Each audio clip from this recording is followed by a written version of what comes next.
Durante cientos de años, por cualquier motivo, ya sean inocentes o culpables, hombres, mujeres y niños se han encontrado en prisión. Imagina viajar a la Edad Media y pasar tiempo en un lugar no regulado, abarrotado, plagado de alimañas, mal ventilado y con pésimo alcantarillado. Bienvenido a la locura medieval.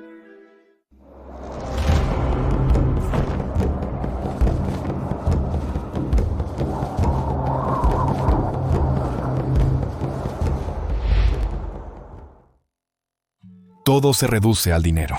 Como suele pasar, el dinero manda, así que era mejor llegar a prisión con bastante, o al menos tener amigos adinerados afuera. El capellán papal Amory de Montfort fue encarcelado por su primo, el rey Eduardo I de Inglaterra, en el castillo de Corfe en 1276. Residió allí junto con su séquito de 8 criados y 4 valets. Amory no parecía pasarlo tan mal. La torre de la prisión en el castillo de Conwy fue construida en 1280 por Eduardo I durante su conquista de Gales. El alojamiento de los criminales allí demuestra la diferencia entre las clases de prisioneros. Los sospechosos de delitos graves eran retenidos en cámaras inferiores, accesibles solo por una trampilla y ventiladas por una pequeña ventana en la parte superior de la pared. Pero simplemente podías entrar en las cámaras de los diputados, que tenían ventanas más grandes. Solo podías esperar que te enviaran a una de las cárceles que se consideraba más fácil. Ludgate, en Londres, inaugurado alrededor de 1378, cerró temporalmente en ocasiones por considerarse que brindaba un confinamiento relativamente cómodo. Desde Ludgate, los convictos fueron enviados a Newgate, donde muchos murieron. Otra cárcel considerada demasiado cómoda era la Fleet, descrita por John Paston, quien estuvo preso allí en 3 ocasiones, como una prisión justa. La Fleet, como la Torre, era una prisión real que típicamente albergaba a deudores del rey. Esto implicaba que los prisioneros serían probablemente de clases sociales más altas. Quizás podrías mentir y afirmar que debías dinero al tesoro para ser encarcelado allí, incluso si se te acusaba de algún otro delito. Sin embargo, necesitarías un poco de dinero para entrar.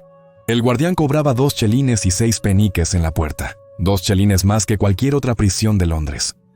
Es lógico que en la Edad Media, si eras un criminal pobre y de poca monta, estarías sometido a peores condiciones que alguien rico y asesino. Aunque injusto, los medievales aceptaban esto felizmente. Pagar al guardián de la prisión por provisiones básicas como comida, ropa de cama, carbón y lámparas a precios inflados sería una lucha si no podías traer las tuyas. Los prisioneros desamparados en la Edad Media dependían de la generosidad de la gente, como limosnas, solicitudes caritativas y alimentos confiscados. Y siempre estaba la opción de compartir una cama, porque resultaba más barato. Aunque la flota podría haber sido una buena opción, hubo momentos en que amenazó la salud de los prisioneros. En 1354 carniceros arrojaron entrañas de animales sacrificados a un muelle cercano, causando mala sanidad en la cárcel. 2 años más tarde, trabajadores instalaron curtiembres y letrinas cerca de una zanja circundante. Ni siquiera estar en la Torre de Londres aseguraba una detención saludable. En 1295, Matthew del Exchequer se quejó de haber sufrido enormidades durante su confinamiento en la Torre de Londres. Dijo que estuvo en la bodega negra en el suelo desnudo durante 2 años sin fuego ni luz. Solo podía beber del pozo donde se ahogaban las ratas. Incluso las alimañas entendían que las condiciones eran demasiado espantosas. Las influencias externas siempre afectarían a los reclusos y lo que ocurría dentro de la prisión. Epidemias nacionales y hambrunas como la de 1316 provocaron un gran aumento en las muertes en las prisiones inglesas. El agua potable contaminada siempre fue un problema, y enfermedades contagiosas como la fiebre carcelaria, que ahora se conoce como tifus, eran muy comunes. Escape. Podrías haber podido escapar si tenías suerte. 4 reos escaparon de la prisión de Newgate en Londres tras escalar al techo con una rehén. Richard, hijo de Nigel, escapó de la prisión de Oxford en 1225 simplemente saliendo a pie. La falta de supervisión en Oxford era un problema evidente. Richard justificó su escape diciendo que la prisión era mala para él. Posteriormente, fue llevado a aislamiento en la cárcel de Northampton, donde afirmó haber sido afectado mentalmente y creer que el diablo se le apareció vestido de monje. No tuvo más alternativa que sacar piedras de las paredes y lanzarlas al demonio para defenderse. Había intentado escapar de 3 lugares excavando un recipiente, una carretilla y una carretada llenos de piedras. A pesar de sus desesperados intentos por escapar, Richard fue arrastrado a un lugar de ejecución y ahorcado. Las esposas se usaban para detener las fugas, aunque cuando Richard fue encadenado en Northampton, logró romper el clip que lo sujetaba al bloque. John Blakeman fue llevado a una torre en Canterbury en 1220. A pesar de estar encerrado en lo más profundo de la prisión con 3 pares de grilletes, logró escapar. El término grilletes abarca todos los dispositivos unidos al cuerpo para mantenerlo restringido. Podría ser una cadena alrededor del cuello, o las muñecas o tobillos. John Parrs escribió a un miembro de la familia Paston en Norfolk que estaba más encadenado que nunca y estaba esposado en las manos día y noche. En 1391, la cárcel de Northampton tenía 2 columnas de hierro para atar a los prisioneros con cuencos para mendigar. En Hertford, en 1509, había 3 grandes zapatos de hierro y 3 pares de tornillos de pulgar que parecían instrumentos de tortura.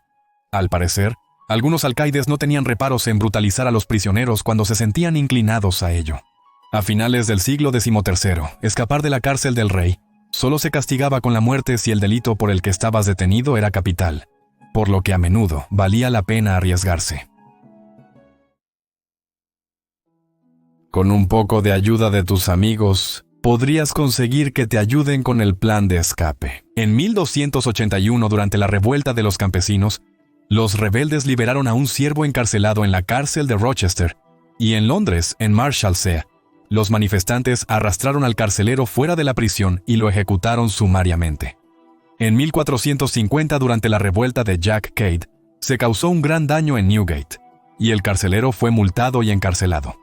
Si estabas encarcelado por una deuda pendiente, el carcelero también sería responsable. Esta fue una de las mejores consecuencias de un intento de escape, el castigo de un carcelero. La mayoría de los carceleros eran hombres crueles y codiciosos, debido al bajo salario y el trabajo ingrato, aunque había excepciones. La única forma de tener un sustento decente era extorsionando a los prisioneros a su cargo. Ten cuidado, tus compañeros de prisión también podrían ser responsabilizados por tu escape, aunque no estuvieran involucrados o desconocieran tus intenciones. Si escapabas y te atrapaban, generalmente te trasladaban a otra cárcel para reiniciar tu condena. El tiempo cumplido no importaba tras fugarse. Cautivos fríos. En el campo, no había prisiones construidas con ese propósito. Un castillo sería el lugar obvio para alojar a un sospechoso, y muchos tenían mazmorras para este fin. Sin embargo, los prisioneros no siempre se mantenían en el edificio real, sino en jaulas y cabañas, alrededor del patio del castillo expuestos a los elementos. Los cepos no solo eran una forma de castigo, sino que también servían como prisiones al aire libre, donde las personas permanecían hasta ser trasladadas para su juicio. Se construyeron 4 pares de grandes cepos de madera en Chester, en 1301 para la custodia segura de los acusados. En Salisbury, en 1384 algunos prisioneros murieron al mantenerlos en cepos durante un frío invierno. Para los confinados a cepos, era común la putrefacción de los pies. En un caso, del siglo XIII, un hombre y una mujer sufrieron de una agregación en un pie. La putrefacción de los pies también era común en las cárceles debido al uso de grilletes en los tobillos. Había cárceles separadas para los clérigos descarriados. Cualquier clérigo acusado de un delito podía alegar su condición y ser juzgado por un tribunal eclesiástico en lugar de uno secular. El tribunal eclesiástico solía ser más indulgente, en penitencia en prisión en lugar de ejecución o mutilación, incluso para los delitos más graves. Así que tal vez si te tonsuras la cabeza y lees un fragmento de la Biblia en latín, podrías aprovechar este vacío legal. La Catedral del Ministro en York tenía una prisión para los miembros de la iglesia que se portaban mal. York albergaba la única prisión forestal conocida, utilizada para encarcelar a quienes infringían las leyes del bosque. En 1135, un hombre llamado David era conocido como el lardero del rey. Él era responsable de asegurarse de que el rey tuviera suficiente carne para comer cuando visitaba York, y también era el guardián de la prisión forestal. Nublado, apestoso y lleno de piojos. Siempre que una pandemia o una hambruna azotaban una región, por supuesto afectaban a las prisiones. Los reclusos no recibían suficientes frutas y verduras frescas para mantenerse saludables y fortalecer su sistema inmunológico. La sanidad era casi inexistente incluso en las cárceles que tenían letrinas y ventilación, probablemente para intentar mantener las enfermedades dentro en lugar de permitir la entrada de aire fresco. Algunas habitaciones tenían fuegos, pero las chimeneas no eran comunes hasta el siglo XV, incluso en hogares adinerados. El aire habría estado espeso y desagradable con humo, aunque al menos un poco más cálido. Las autoridades estaban desesperadas por evitar que cualquier enfermedad se propagara fuera. En la Edad Media, se consideraba que un infractor de la ley estaba enfermo y debía ser alejado de los miembros decentes de la sociedad. El hacinamiento y la escasez de alimentos eran problemas comunes en las cárceles medievales debido a la sobrepoblación. En 1306, se decía que la cárcel de Warwick estaba, cito, tan llena de prisioneros que muchos de ellos habían muerto y mueren día tras día. Y dentro de Newgate, en 1341, era, cito, tan llena de prisioneros que estaban muriendo continuamente de hambre y opresión, inanición y enfermedad. Los parásitos también proliferaban entre la multitud de personas sin aseo en habitaciones poco ventiladas y con drenaje deficiente. Se dice que en la prisión de York, las paredes están infestadas de piojos. En otra cárcel, cito, los piojos crujían bajo sus pies haciendo tanto ruido como al caminar sobre las conchas que estaban esparcidas por los senderos del jardín. Ser inocente y esperar un juicio rápido y liberación era probablemente inútil, ya que muchos sospechosos esperaban años para recibir justicia. En el siglo XIII, se dice que un supuesto ladrón de caballos esperó 2 años para su juicio antes de ser absuelto. En la cárcel de Guildford, una mujer acusada de asesinar a su marido fue abandonada durante 20 años. Estas son algunas razones por las que probablemente no sobrevivirías ni un día en una prisión medieval. Pero la verdadera pregunta es, ¿por qué querrías hacerlo? Gracias por ver este episodio de Locura Medieval. Suscríbete al canal si aún no lo has hecho y nos vemos la próxima semana en otro video. Que tengas una gran semana. Saludos.